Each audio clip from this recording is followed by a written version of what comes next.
Hello my friends and welcome back to my channel. Today we are going to do a bake with me. I wanted to make something cranberry orange and not muffins because I've already done that.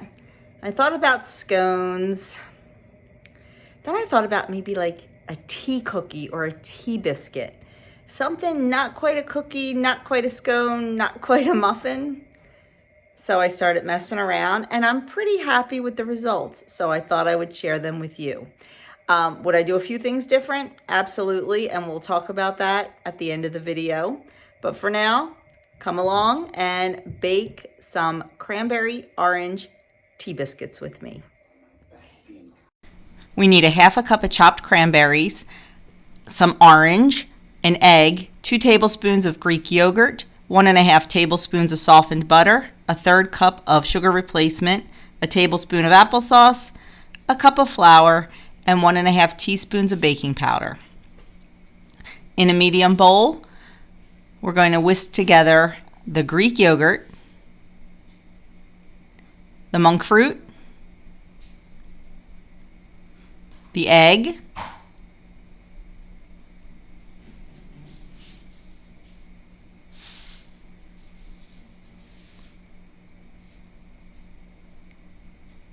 the softened butter,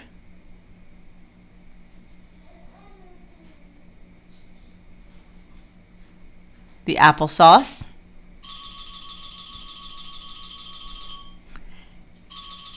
and the orange zest.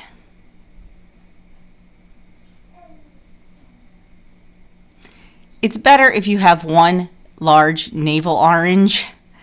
I didn't have a navel orange, so I'm using 3 little clementines. A navel orange would definitely be better. Once you are done zesting the orange into the bowl, we're going to cut the orange and squeeze the juice from the orange into the bowl.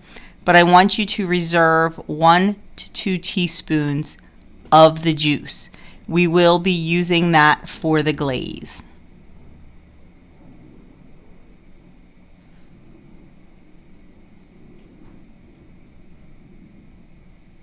Any tools that I use in my kitchen, I try to link down below in my Amazon store.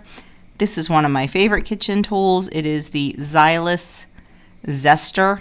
It's fantastic. I use it for Parmesan cheese. I use it for oranges, lemons. It's fantastic.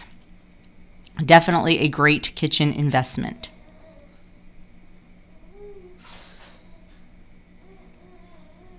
So I'm going to use the juice of 2 of the little oranges. Like I said, a navel would be better, and then you can just use all the juice, just hold a little bit back. And if you don't, it's okay. You can use a little bit of milk or a little bit of water to mix your glaze. It doesn't really matter. This just gives it a little extra punch of orange. So we are going to whisk all these together, and it is okay if there are lumps of butter in it. It does not have to be completely smooth. Just make sure it is very well incorporated.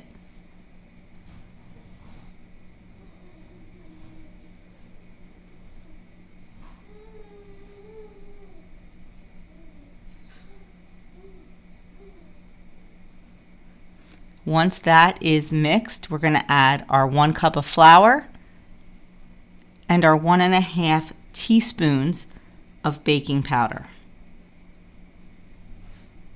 I did forget to put the dash of salt in. I did go back and put that in later off camera. You can also add a little bit of vanilla if you like. I chose not to. And then you're going to mix that until it is combined, but don't over mix it. Once you get the flour and the baking powder whisked in, I went and used a rubber spatula to incorporate the remaining amount of flour. And just folded it over a couple times. We still need to mix in the cranberries. And like I said, you don't want the batter overworked. So we are just going to fold those in until they are incorporated. Just a few times. This would probably be really good with some chopped pecans in there too, but I was trying to keep the points as low as possible.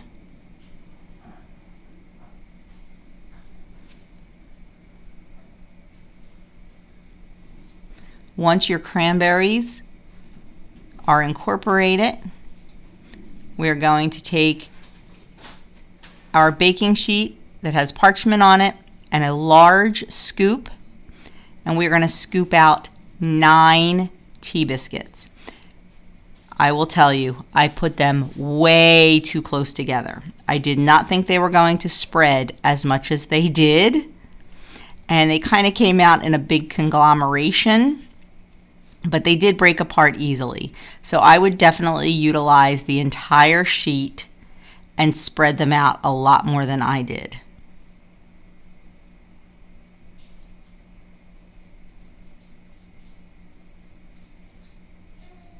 And once you get all 9 of them on there, I'm just scraping the last one out of the bowl.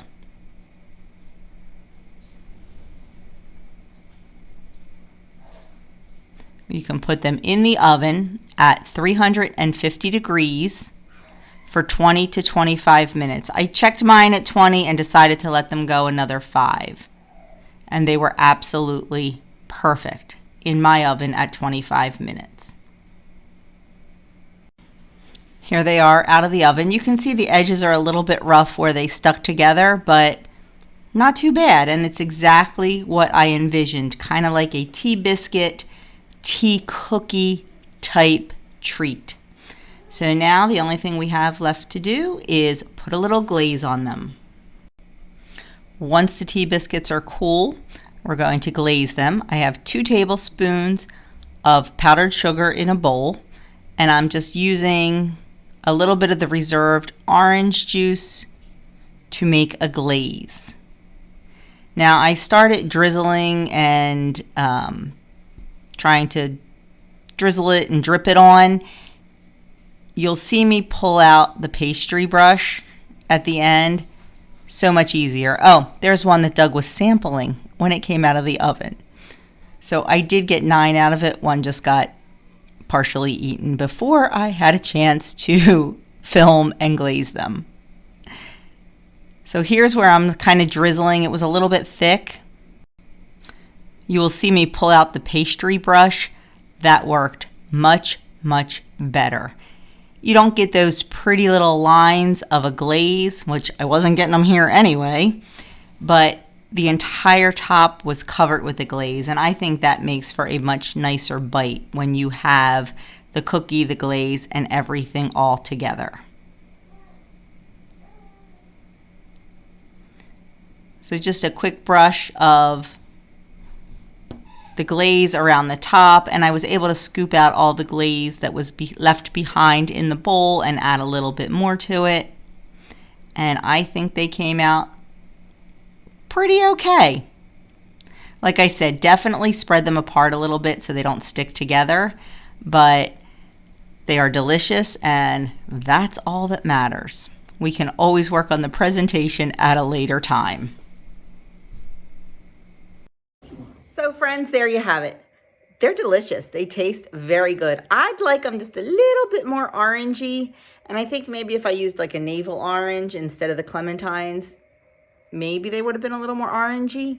I hate to use any orange extract in it just because I think it just gives it that fake flavor. But they're good. Going to be delicious for afternoon tea with a cup of coffee or tea. So I'm excited for that. Definitely I would have spread them out a little bit more because they're a little too close. They were a little too close together and ran together on the cookie sheet, but they came right apart. So it wasn't that big of a deal. Just a little bit of rough edges. So definitely I would spread them apart a little bit.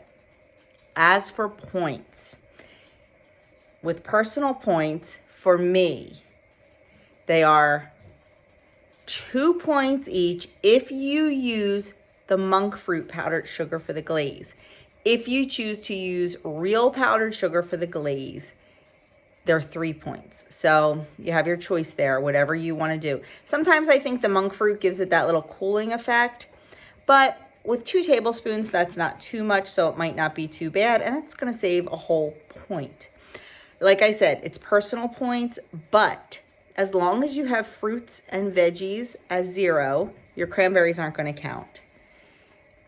If you have eggs as 0, that won't count. But even if you don't, it's 1 2-point egg in 9 servings. So I don't think that's going to matter. I really think these are going to be across the board, either 2 or 3 points, depending on your sugar choice, for everyone.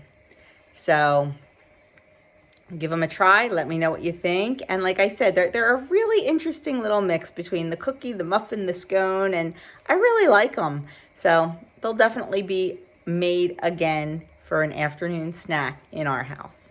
So thank you so much for watching. As always, the recipe is linked down in the description box below. It is linked to my website, and on my website will be a link, if you are a WW member, it will take you right to the WW website and give you your own personal points for this recipe. So thanks so much for watching and spending a little bit of time out of your day to spend it with me. If you haven't already subscribed, I'd love you to hit that subscribe button and hit the notification bell, and you'll know every time I upload. Share this if you think anyone would like to try an orange cranberry tea biscuit. Have a great day, my friends, and I will see you in my next video.